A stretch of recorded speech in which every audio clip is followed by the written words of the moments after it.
벚구경 이야기에 오신 여러분을 환영합니다. 오늘은 큰 복덕을 지닌 와나와시 띠싸 사미 이야기를 읽어보겠습니다. 부처님께서 제타와나에 계실 때 와나와시 띠싸 사미와 관련해서 개송 75번을 설하셨다. 띠싸의 과거생, 가난한 바라문. 이 이야기는 라자가하에서 시작된다. 라자가하의 바람은 마하세나가 살았다. 그는 사리부타 장로의 아버지인 바람은 왕간따의 친구였다. 사리부타 장로는 탁발하다가 마하세나에게 연민심이 생겨 그의 집 앞에 섰다. 하지만 마하세나는 너무나 가난해서 먹을 것조차 없었다. 사리부타 장로께서 탁발을 하려고 집 앞에 서 있다. 하지만 나는 가난하다. 이분도 내가 가난하다는 것을 알고 있으면서 나를 불쌍히 여겨 탁발을 왔지만 내게는 공양 올릴 음식이 하나도 없다. 그는 감히 장로와 얼굴을 마주치지 못하고 숨어버렸다. 다음 날도 장로가 다시 왔지만 그는 전처럼 모습을 감추면서 생각했다. 내가 무엇이든 음식을 얻기만 하면 장로에게 올려야겠다. 어느 날 어떤 바라문 집에서 배달을 암송하고 한 그릇의 우유죽과 작은 천을 얻어서 집으로 가져왔다. 그는 장로가 생각났다. 이 음식을 장로에게 올려야겠다. 그 순간 장로는 멸진정에 들었다 나와서 천 안으로 그 바라문을 보았다. 바라문이 음식을 얻어서 내가 오기를 기다리고 있으니 가 보아야겠다. 장로는 가사를 걸치고 바루를 들고 바라문의 집 앞에 가서 서 있었다. 바라문은 장로를 보자 몹시 기뻤다. 그는 장로에게 다가가서 삼배를 올리고 따뜻하게 집으로 맞이하여 의자를 제공하고 자기 그릇에 담긴 우유죽을 장로의 바루에 넣어드렸다. 장로는 우유죽을 반쯤 받고 나서 손으로 바루를 덮으며 그만 받겠다고 하자 바라문이 말했다. 장로님, 이 우유죽은 한 사람분밖에 되지 않습니다. 금생이 아니라 다음 생의 행복을 위해서 이 우유죽을 남김없이 드리려고 합니다. 그는 그렇게 말하면서 우유죽을 모두 장로의 바루에 부어 주었다. 장로는 그 자리에서 우유죽을 먹었다. 장로가 공양을 마치자 바라문이 그에게 천을 올리고 삼배를 드리고 나서 말했다. 장로님, 당신이 성취한 깨달음을 저도 얻기를 서원합니다. 바라문이여, 그렇게 되시기 바랍니다. 장로는 그렇게 대답하고 법문하고서 자리에서 일어나 사원으로 돌아갔다. 장로는 그 후 유행을 떠나 사와띠 제타와나로 갔다. 가난할 때 올린 공양은 마음에 커다란 기쁨을 준다라는 말이 있듯이 바라문이 그랬다. 그는 공양 올리고 마음이 평화롭고 기쁨으로 가득 찼다. 그는 사리푸타 장로에게 따뜻한 감정을 가지게 되었다. 띠싸의 금생, 사미 띠싸. 바라문은 사리푸타 장로에 대한 따뜻한 감정을 가지고 죽어 사와띠에 살고 있는 장로를 후원하는 신도의 모태에 들어갔다. 어머니는 아이를 임신했다는 것을 알자마자 남편에게 알렸다. 남편은 태아를 보호하기 위해 최선을 다했다. 어머니는 너무 뜨겁고 차갑고 신 음식을 피하고 태아를 따뜻하게 감싸 주었다. 이때 그녀의 마음에 임신으로 인한 강한 열망이 일어났다. 사리부타 장로와 500명의 스님들을 초청해서 우유죽을 풍족하게 올리고 싶다. 그리고 나도 노란 가사를 입고 황금 바루를 들고 스님들의 맨 뒤에 앉아서 스님들이 먹고 남은 우유죽을 함께 먹고 싶구나. 가사를 입고 싶은 그녀의 열망은 모태속의 아이가 부처님께서 세상에 계실 때 출가하고 싶다는 신호였다. 우리 딸아이가 바라는 열망은 참으로 신심 깊은 일이다. 가족들은 그렇게 말하고 사리부타 장로와 500명의 비구들을 초청해서 우유죽으로 풍족하게 공양 올렸다.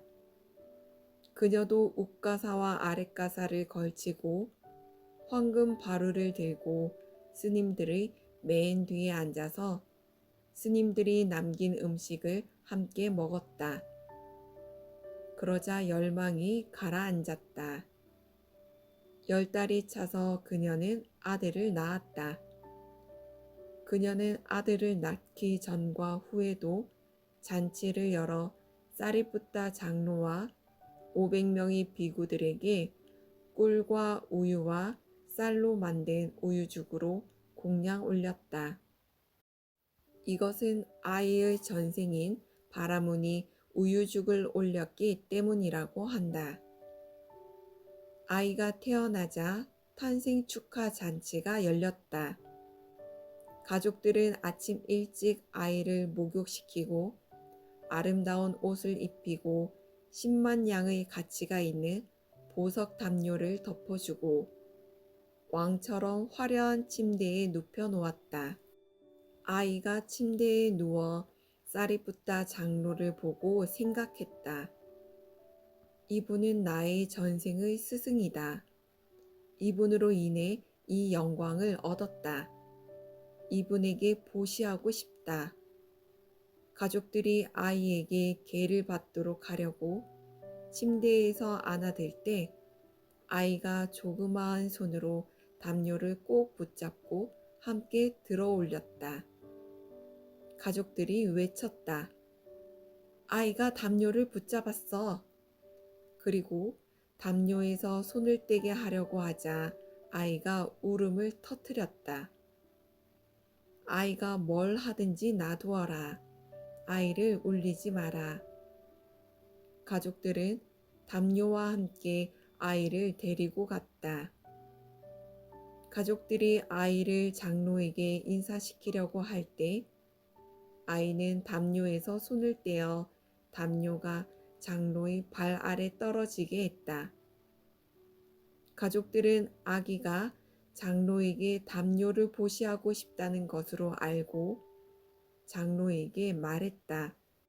장로님, 아기가 장로님께 올리는 것이니 받아주시기 바랍니다. 그리고 10만 양의 가치가 있는 담요를 보시한 아기에게 계를 주시기 바랍니다. 아기의 이름은 무엇입니까? 장로님, 아기는 장로님의 이름을 따서 띠사라고 지었습니다. 우빠 띠사는 장로가 출가하기 전 속인이었을 때의 이름이었다. 아기의 어머니는 이렇게 생각했다. 나의 아들이 출가하더라도 말리지 않겠다. 그녀는 아기의 명명식에도 사리부타 장로와 500명의 비구를 초청하여 꿀과 우유와 쌀로 만든 우유죽을 올렸다.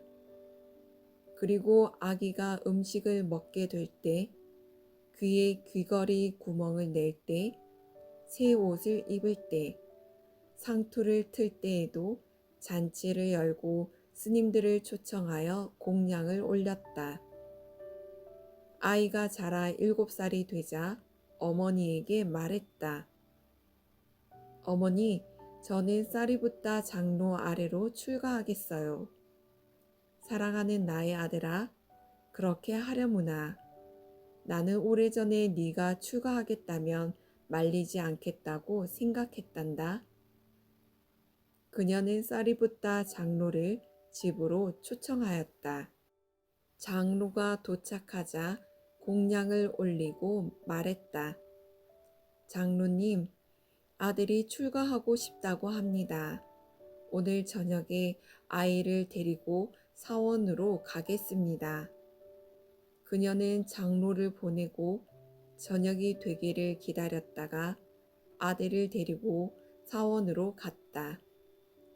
그녀는 여러 가지 시주물을 스님들에게 올리고 아들을 장로 아래로 출가시켰다. 장로가 그에게 말했다. 띠싸여, 스님의 삶은 아주 힘들단다. 따뜻한 것을 원하는데 차가운 것을 얻고 시원한 것을 원하는데 뜨거운 것을 얻는다. 스님이 된 사람은 아주 어려운 삶을 살아가야 하고 너는 또 아주 어리고 예민하다. 장로님, 저는 시키는 일을 모두 하겠습니다. 좋다. 장로는 먼저 그에게 몸의 32부분 가운데 처음 5가지에 대해 명상하는 방법을 가르쳐 주었다. 이 수행법은 몸이 아름답고 깨끗하다는 관념을 제거하고 불결하다는 관념에 집중하는 방법이다. 그런 다음에 그에게 삼위계를 주었다. 이 수행법은 몸의 32부분을 암송하며 관찰하는 것이다. 그러나 7살 먹은 아이에게 32부분을 한꺼번에 다 외우게 하는 것은 무리여서 처음 5가지를 가르쳐 준 것이다. 이 수행법은 모든 부처님들이 가르쳤던 불변의 수행법이다. 아라한과를 얻은 이 수행법은 비구, 비구니, 남자 신도, 여자 신도들 모두가 머리털부터 오줌까지 32부분을 전부 차례로 명상할 수 있다. 수행을 처음 시작하는 사람이나 사미들은 32부분을 모두 수행하는 것이 어려울 수 있다. 이 때문에 장로는 그에게 계를 주기 전에 32부분 중 일부분만 가르쳐 준 것이다. 그런 다음에 30개를 주었다.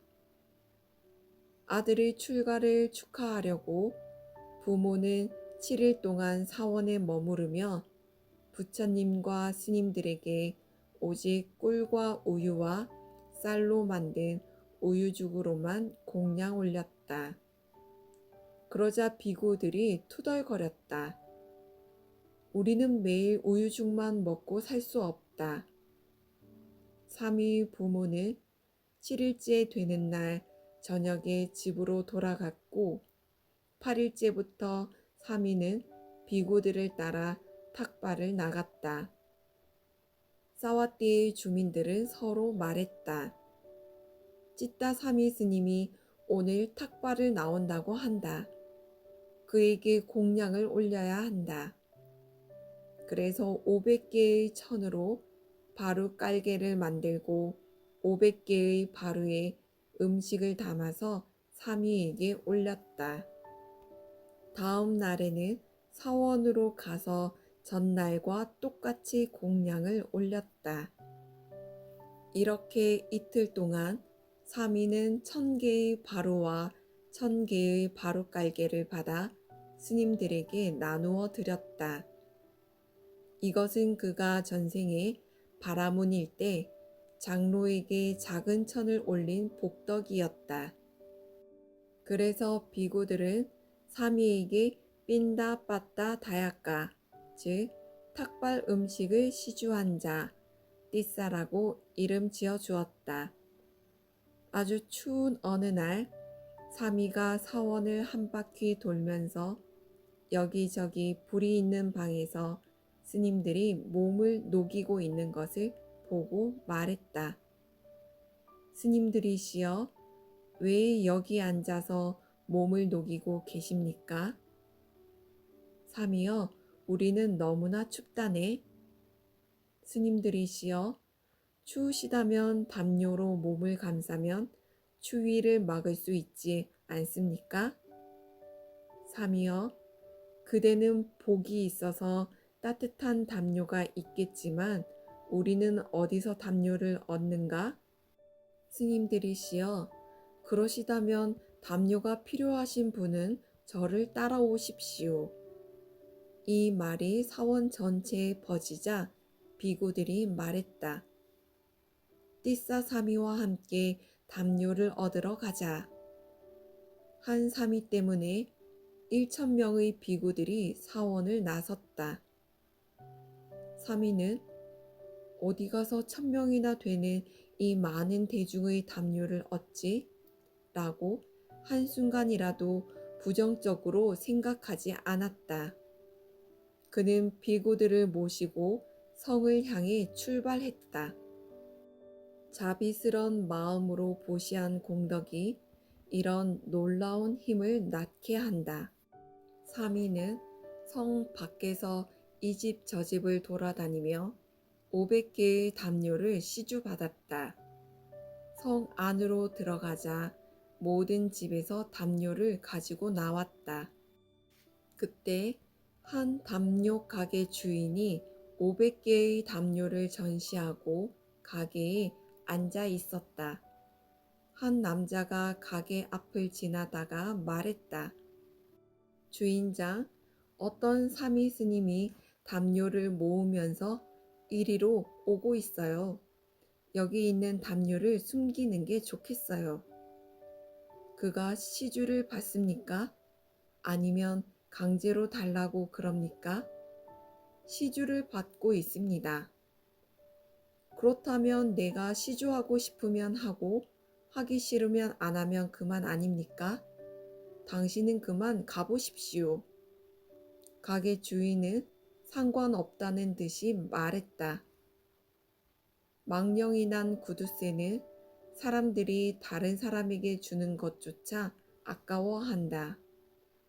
꼬살라이 국왕 빠세나디 왕이 승가에 비할 바 없는 큰 공량을 올리는 것을 보고 깔라 대신이 아까워하는 것처럼 그렇게 아까워한다.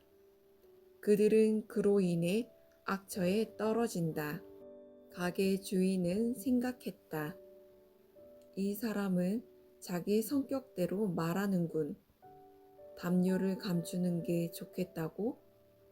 그 사미가 시주를 받고 있다면 내가 주고 싶으면 주고 주기 싫으면 안 주면 되는 거지.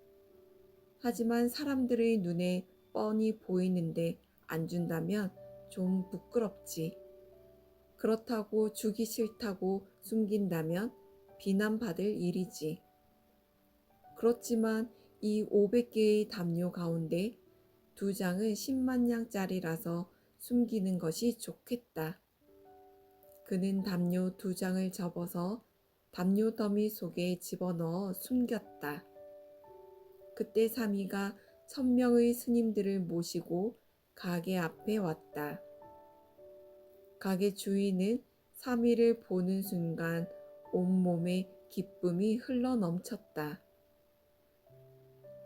오, 사미 스님을 보자마자 담요는 말할 것도 없고 심장이라도 도려내어 주고 싶구나. 그는 즉시 담요 더미 속에서 담요 2장을 꺼내어 사미의 발 아래 놓고 3배를 올리고 말했다. 스님이시여, 스님이 깨달을 진리를 저도 얻게 되기를 서원합니다. 그렇게 되기 바랍니다. 사미는 그렇게 축원해 주었다. 사미는 성 밖에서 500개, 성 안에서 500개, 모두 1,000개의 담요를 하루 만에 시주받아 스님들에게 나누어 드렸다. 그래서 비구들은 그에게 깜발라 다약가, 즉 담요를 보시한 띠사라고 이름 지어 주었다.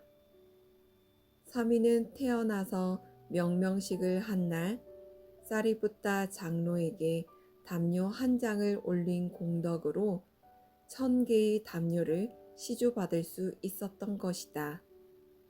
조그마한 보시가 이렇게 커다란 복덕이 되어 돌아오는 것이다. 보시를 많이 하면 더 많은 복이 되어 돌아오는 곳은 다른 교단은 없고 오직 비구 승단에만 있다. 그래서 부처님께서는 이렇게 말씀하셨다. 비구들이여, 비구 승가는 그런 것이다. 조그마한 보시가 많은 복이 되어 돌아온다.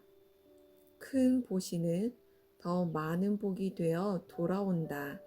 이렇게 담요 한 장을 보시한 복덕으로 사미는 7살밖에 되지 않았지만 1000개의 담요를 시주받은 것이다. 사미는 제타와나에 머무는 동안 친척들이 자주 찾아오자 수행에 장애가 되었다. 내가 여기 머물고 있는 한 친척들이 찾아올 것이다. 그러면 대화하지 않을 수 없을 것이다. 그렇게 오랫동안 그들과 대화하고 지낸다면 해탈을 성취하기가 불가능해질 것이다. 부처님에게서 수행 주제를 받아 숲으로 들어가는 것이 어떨까? 그는 부처님께 나아가 삼배를 올리고 아라한에 이르는 수행 주제를 받고 자신의 은사 스님이신 사리붓다 장로에게 가서 삼배를 드리고 가사와 바루를 들고 사원을 떠났다. 가까운 곳에 거처를 정하면 친척들이 자꾸 사람을 보낼 것이다. 그렇게 생각하며 그는 사와띠에서 되도록 멀어지기 위해 20요자나를 걸어갔다. 그는 길을 가다가 어떤 마을 입구에서 노인을 만나 물었다. 신도님, 이 근처에 스님들이 머무는 숲속 사원이 있습니까? 있습니다, 스님. 거기를 어떻게 가는지 설명해 주시겠습니까? 노인은 사미를 보는 순간 좋아하는 마음이 일어나 직접 안내했다. 스님, 저를 따라오십시오. 제가 직접 안내해 드리겠습니다. 노인은 사미를 데리고 출발했다. 사미가 노인과 함께 가는 길에는 군데군데 이름 모를 꽃과 과일들이 풍요롭게 달려 있었다. 사미는 그곳의 이름을 물었고 노인은 일일이 대답해 주었다. 숲속 사원에 도착하자 노인이 말했다. 스님, 이곳은 아주 쾌적한 곳입니다. 여기에 머무시는 것이 어떻겠습니까? 노인은 사미의 이름을 묻고 말했다. 스님, 내일 우리 마을로 공양하러 오십시오. 노인은 그렇게 말하고 돌아가서 동네 사람들에게 말했다. 와나와시카, 즉 숲속 거주자 띠사 스님이 사원에 머물고 계십니다. 고깃국과 밥과 반찬을 준비하십시오. 그래서 세상에 태어나 처음으로 띠사라는 이름을 얻은 사미는 그 뒤로 7년 동안 삔나빠따 다야까 띠사, 깜발라 디아까 띠사, 와나와시 띠사라는 세 개의 이름을 얻었다. 다음 날 아침 일찍 사미는 탁발하러 마을에 들어갔다. 동네 사람들이 공양을 올리고 삼배를 올리자 사미 스님이 축원을 해주었다. 행복하시기를, 속히 고통에서 해탈하기를. 한 사람도 공양을 올리고 바로 집으로 들어가지 않고 모두가 서서 그를 쳐다보았다. 그는 그렇게 음식을 쉽게 구할 수 있었다. 마을 주민들 모두가 그의 발 아래 엎드려 말했다. 스님, 여기서 3개월 동안 안거를 지내신다면 우리는 삼보에 귀의하고 5개를 받아 지니고 우포사타 제의를 지키겠습니다. 여기에 머무시겠다는 약속을 해주시기 바랍니다. 여기서는 수행에 필요한 도움을 받을 수 있다는 것을 알고 사미는 그곳에서 안거를 보냈다. 그는 탁발하러 갈 경우에만 마을에 들어갔다. 마을 주민들이 공양 올리고 절을 할 때마다 그는 오직 2마디만 했다. 행복하시기를, 고통에서 벗어나기를. 그리고 사원으로 돌아갔다. 첫째 달과 둘째 달을 보내고 셋째 달에 그는 사무엘을 갖춘 아라한이 되었다. 사리부타 장로는 우기 안거를 보내고 해진 날 자자를 하고 나서 부처님께 나아가 삼배를 올리고 말씀드렸다. 부처님이시여, 저는 띠싸 사미에게 가보려고 합니다. 사리부타여, 다녀오너라. 부처님께서 허락하시자 장로는 500명의 비구들과 함께 모칼라나에게 가서 말했다. 모칼라나여, 나는 띠싸 사미에게 가려고 합니다. 나도 같이 가겠습니다, 스님. 모칼라나 장로도 500명의 비구들과 함께 출발했다. 이처럼 마하카사파 장로, 아누루타 장로, 우빨리 장로, 뿐나 장로 등 80명의 대장로들이 각각 500명의 비구들을 데리고 따라 나섰다. 대장로들이 데리고 간 비구가 모두 4만 명이 되었다. 그들은 20요자나를 걸어가 사미가 탁발하는 마을에 도착했다. 사미를 후원하는 신도가 마을 입구에서 그들을 만났다. 사리부타 장로가 그에게 물었다. 제가 신도여, 이 근방에 숲속 사원이 있습니까? 있습니다, 스님. 거기 스님 한 분이 머물고 있습니까? 머물고 있습니다, 스님. 딴 스님들과 함께 있습니까? 아니면 혼자 있습니까? 혼자 있습니다, 스님. 그의 이름은 무엇입니까? 그는 와나와시 띠싸 스님입니다. 그곳에 가는 길을 가르쳐 주시기 바랍니다. 스님은 누구십니까? 저는 사미를 만나러 온 사람입니다. 신도는 그들이 상수 제자와 대장로들이라는 것을 알고 몹시 기뻐했다.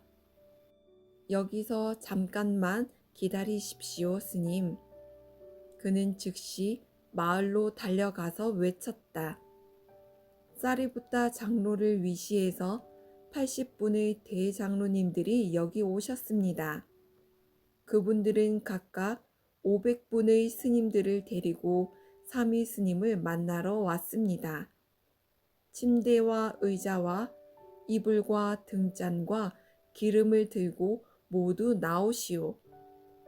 마을 사람들은 즉시 침대 등을 들고 장로들을 따라 사원으로 갔다. 사미는 비구 스님들이 온 것을 알고 마중 나와서 대장로 몇 분의 바루와 가사를 받아들고 스승에 대한 여러 가지 의무를 행하였다. 사미가 스님들의 가사와 바루를 한쪽에 놓고 머물 장소를 준비해 주고 나니 밤이 깊어졌다. 사리부타 장로는 마을 신도들에게 말했다. 제가 신도들이여, 밤이 깊었습니다. 이제 집으로 돌아가시기 바랍니다. 마을 주민들이 말했다. 장로님, 우리는 오늘 법문을 듣고 싶습니다. 우리는 오늘까지 한 번도 법문을 들어본 적이 없습니다. 삼이여, 그러면 심지에 불을 붙이고 법문을 들을 시간이라고 모두에게 알려라. 사람들이 모두 모이자 장로는 띠싸 삼이에게 말했다. 띠싸여, 너희 신도들이 법문을 듣고 싶다는구나. 그들에게 법을 설하여라. 신도들이 그 말을 듣고 모두 들고 일어나 말했다. 장로님, 우리의 존경하는 삼위 스님은 행복하시기를, 고통에서 벗어나기를 이 두 마디밖에 할 줄 모릅니다. 다른 분이 법을 설해 주십시오. 사리부타 장로가 삼위에게 말했다. 삼위여, 어떻게 하면 행복을 얻는지, 어떻게 하면 고통에서 해탈하는지 두 가지 주제로 법문하여라. 알겠습니다, 스님. 띠싸는 그렇게 대답하고 아름다운 부채를 들고 법상에 올라가 최상의 깨달음인 아라한에 이르는 길에 대해 법을 설했다. 그는 오부 니까야에서 주제와 관련된 내용을 인용하면서 부처님께서 말씀하신 존재의 속성, 즉 5가지 모임, 오온, 12가지 감각장소, 12처, 18가지 요소, 18개 등에 대해 잘 분석해서 설명하였다. 스님들이시여, 이렇게 아라한과를 얻으면 행복을 얻고 아라한과를 얻으면 고통에서 해탈하는 것입니다. 그 외의 범부는 태어남, 늙음, 죽음, 슬픔, 비탄, 육체적 고통, 정신적 고통, 절망, 생로병사, 우비, 고뇌 등의 모든 고통에서 벗어나지 못하고 지옥, 악귀, 축생, 아수라의 사악처의 고통에서 자유롭지 못합니다. 삼이여 훌륭하다. 너희 법문은 참으로 훌륭하다. 이제 소리내어 개송을 읊고 끝을 맺어라. 삼이는 개송을 읊고 법상에서 내려왔다. 태양이 떠오르고 법문이 끝나자 신도들 사이에 2가지 반응이 나타났다. 어떤 사람들은 화내며 말했다. 이렇게 버릇없는 스님은 처음 보네. 법문을 이렇게 잘하는 스님이 그렇게 오랫동안 우리와 부모와 자식처럼 지내왔으면서 오늘날까지 어떻게 단 한 문장의 법문도 설하지 않았단 말인가? 또 다른 사람들은 아주 기쁜 마음으로 말했다. 선악도 구별하지 못하는 우리가 이런 훌륭한 분을 후원해주고 그분으로부터 이런 놀라운 법문까지 듣게 되다니. 부처님께서 그날 이른 아침에 세상을 살펴보셨다. 이때 와나와시띠사의 신도들이 부처님의 지혜의 그물에 걸렸다. 부처님께서는 잠시 어떤 일이 일어날 것인지 생각해 보셨다. 와나와시띠사의 신도들 중 한쪽은 화를 내고 한쪽은 기뻐한다. 나의 아들에게 화를 낸 사람은 악처에 떨어질 수 있다. 그러니 내가 가지 않으면 안 된다. 내가 가게 되면 그곳에 모인 모든 사람들이 고통에서 벗어날 것이다. 마을 주민들은 스님들을 공양에 초청하고 마을로 돌아가서 대형 천막을 세우고 자리를 마련했다. 그리고 음식을 준비하고 스님들이 오기를 기다렸다. 비구들은 공양하러 갈 시간이 되자 몸과 마음에서 일어나는 현상에 마음 챙기고 마을로 들어가면서 사미에게 물었다. 띠싸여, 우리와 함께 들어갈 것인가? 아니면 나중에 기다렸다가 들어올 것인가? 스님들이시여, 먼저 들어가십시오. 제가 갈 때가 되면 들어가겠습니다. 비구들은 가사와 바루를 들고 마을로 들어갔다. 부처님께서는 제타와나에서 가사를 입으시고 바루를 들고 눈 깜짝할 사이에 비구 대중 앞에 모습을 드러냈다. 부처님께서 나타나시자 주민들 사이에서 놀라운 환성이 터져 나왔다. 부처님께서 여기를 오시다니. 마을 사람들은 크게 흥분했다. 기쁨이 가득한 마음으로 주민들은 부처님과 비구 스님들에게 자리를 제공하고 밥과 국을 올렸다.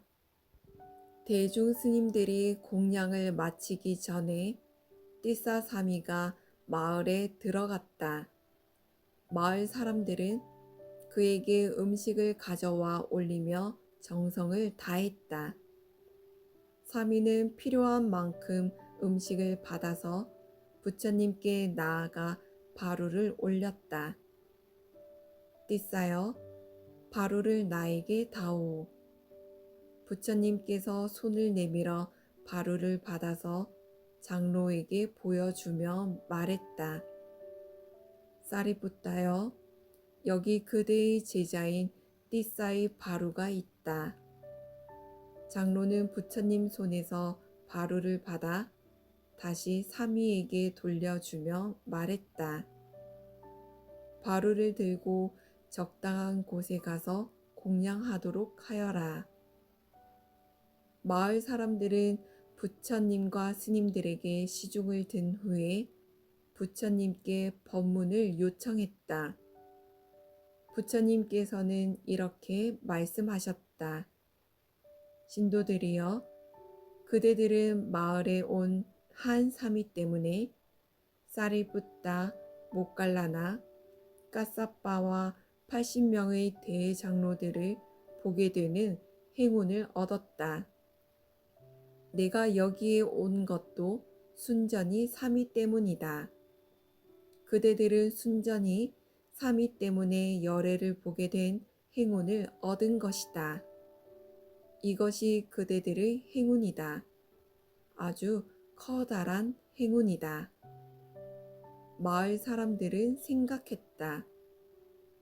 사실 부처님과 모든 스님들이 호감을 느끼는 사미 스님을 만나서 공양 올린 것은 우리의 행운이다.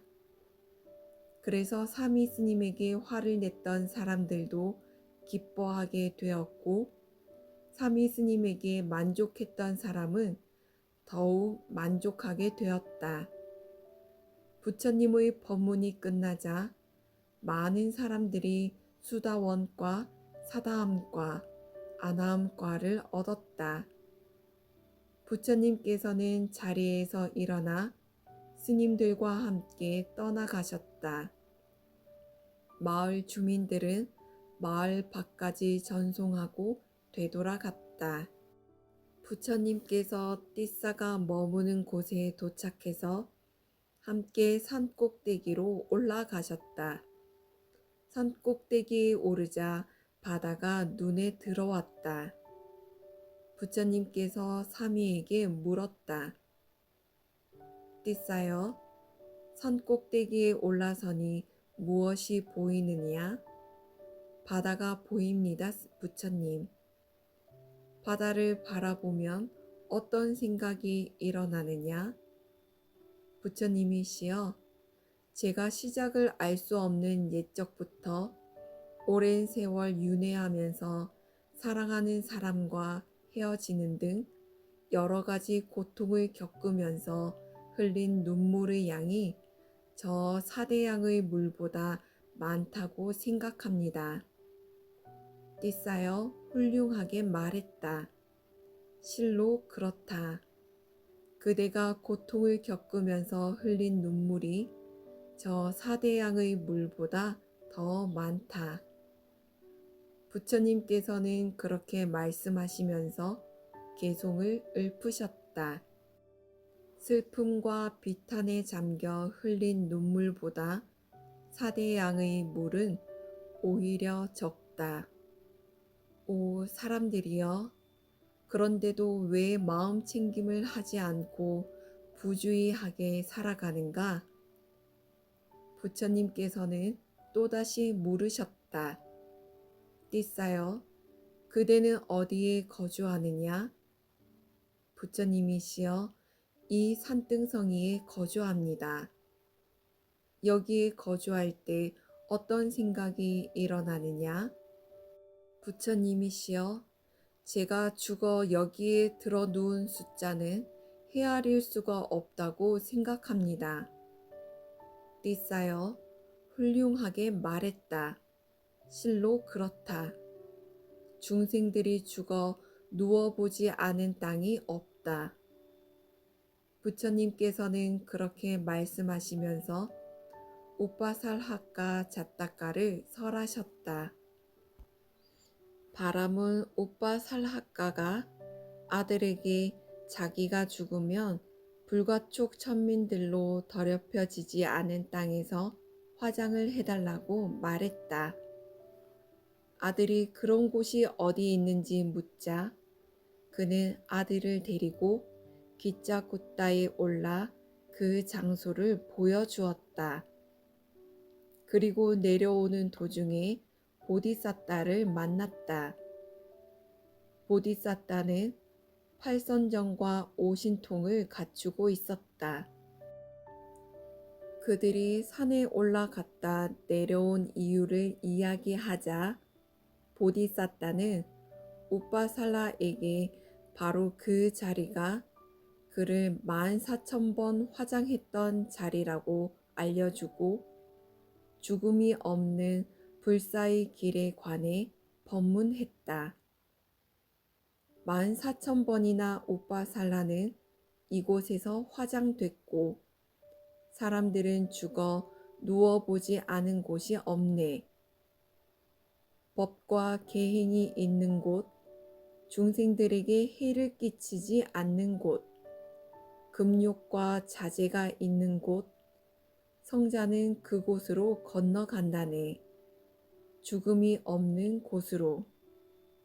사실 중생들은 모두 죽어 누워보지 않은 곳이 없고 전에 죽어보지 않은 곳에서 죽은 사람도 없다.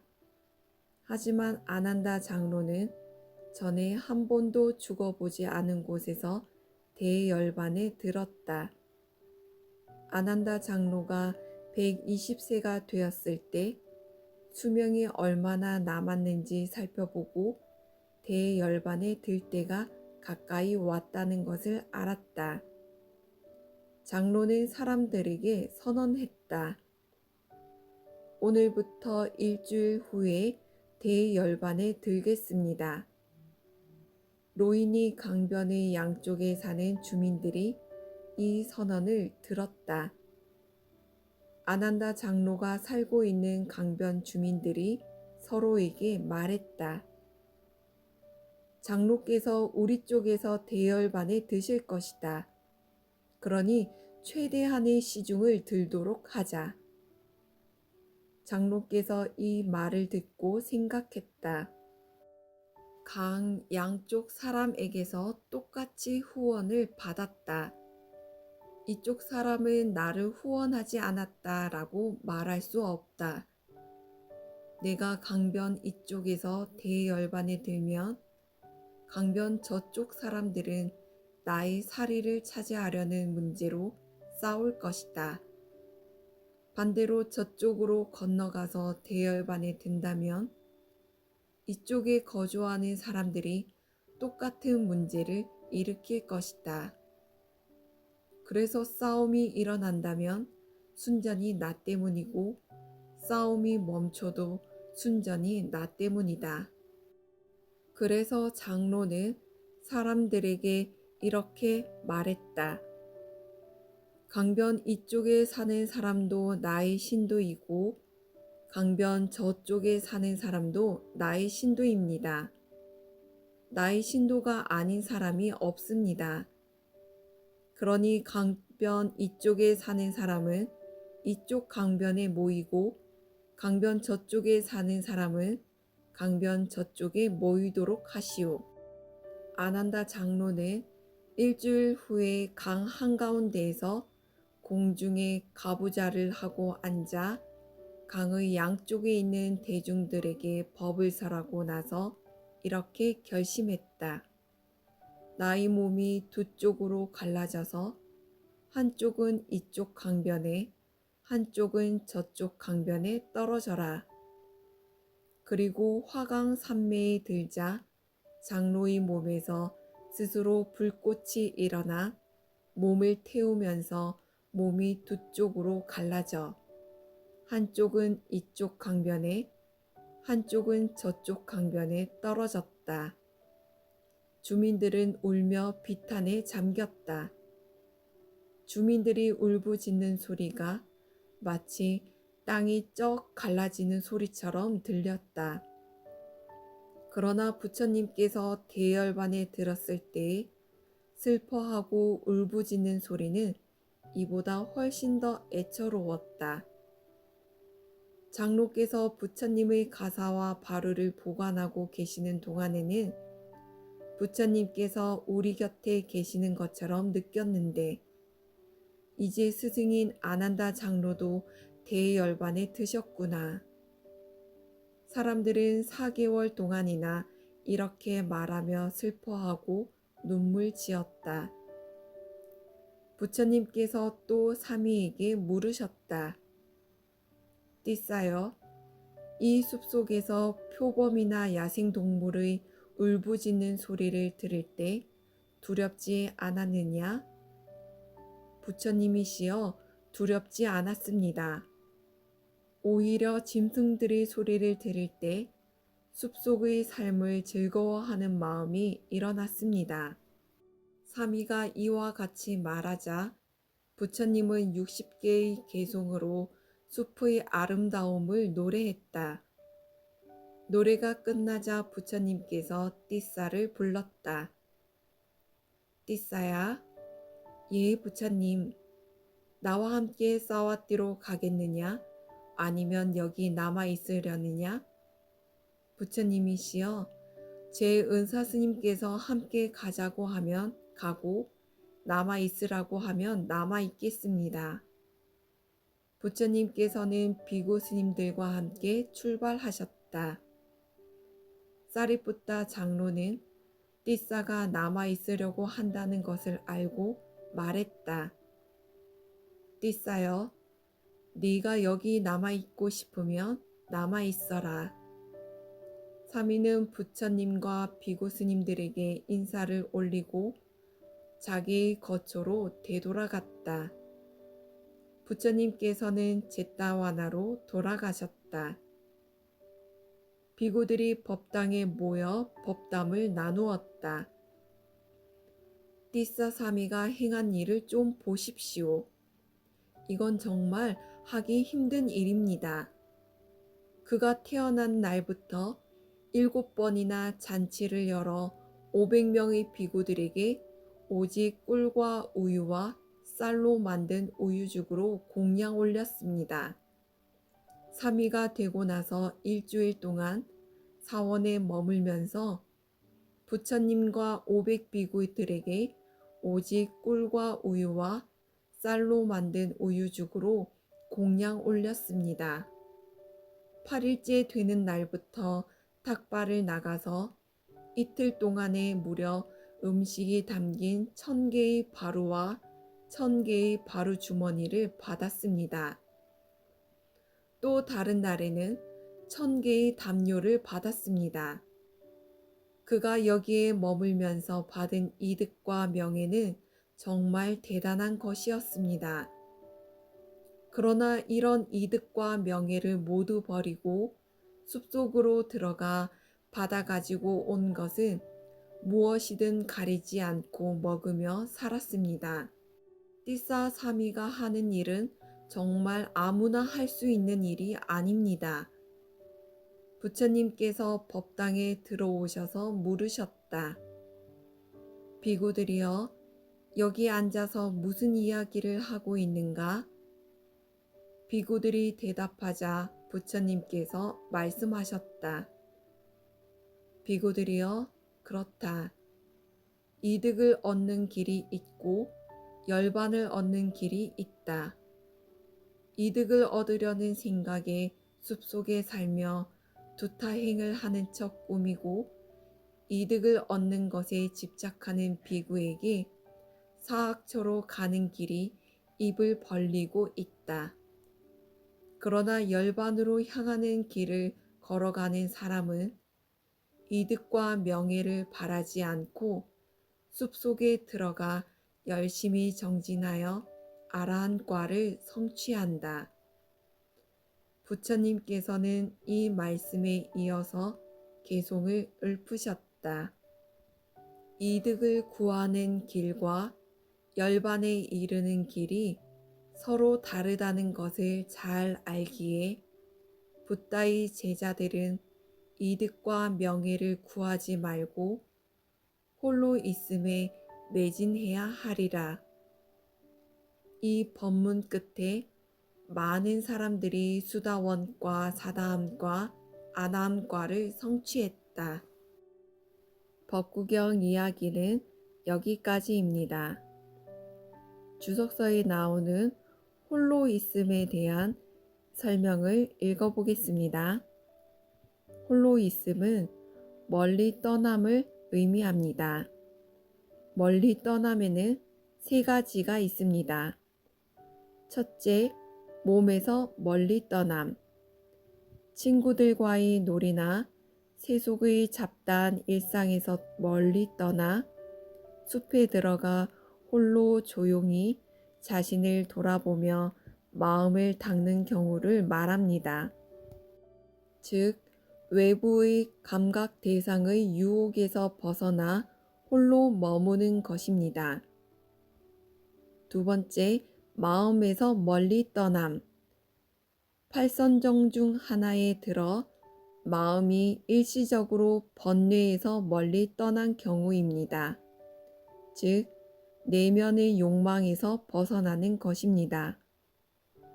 세 번째, 가래에서 멀리 떠남. 열반을 증득하여 가래와 집착에서 영원히 멀리 떠난 경우입니다. 복잡한 세속을 벗어나 산으로 들어가는 것만이 멀리 떠남 또는 출가라고 생각한다면 불교를 염세주의나 허무주의로 오해할 소지가 있습니다. 하지만 진정한 멀리 떠남은 몸이 어느 곳에 있든 마음이 외부 대상에 흔들리지 않고 항상 깨어 있음이 진정한 멀리 떠남, 즉 홀로 있음입니다. 이득을 구하는 길과 열반에 이르는 길은 서로 다릅니다. 열반에 이르겠다고 서원을 세우셨다면 이득과 명예를 구하지 말고 홀로 있음에 매진하는 삶을 사시기를 발언하겠습니다. 오늘도 함께 해주셔서 감사합니다. 사랑합니다.